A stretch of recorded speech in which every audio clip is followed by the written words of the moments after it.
Biological anthropologists basically are in three areas.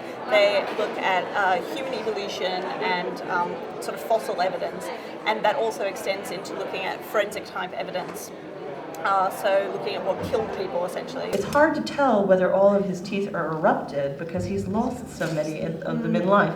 Do you see all of this bone resorbed here? Yes, that's quite right. So that is not a tooth that has dropped out after death. That is a tooth that was lost in life.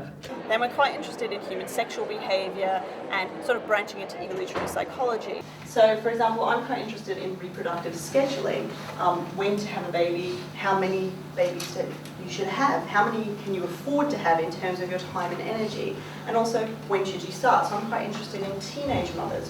Why maybe do they start having children at a younger age, and what are some of the reasons behind that from an evolutionary perspective? Biological anthropology is the study of humans from both a physiological and psychological perspective, trying to understand how we have adapted to the world around us. So what I want to know is, on balance, are you an advertiser or are you a seeker? And then we're also interested in primates, and so there are a number of people in anthropology departments that study primates to try and understand human evolution and human behaviour. One of the things we can do is look at non-human primates and use them to give us some understanding into human evolution and why humans are like they are.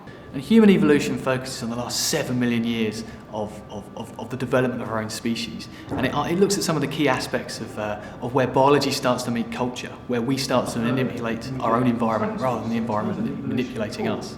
But it also addresses where we're going, why we do the certain things we do, and it's a fascinating subject for anyone who's interested in why we are. If you don't study primates, you have nothing to compare humans to without a comparative perspective. There's nothing to identify why humans are special or what is special about humans.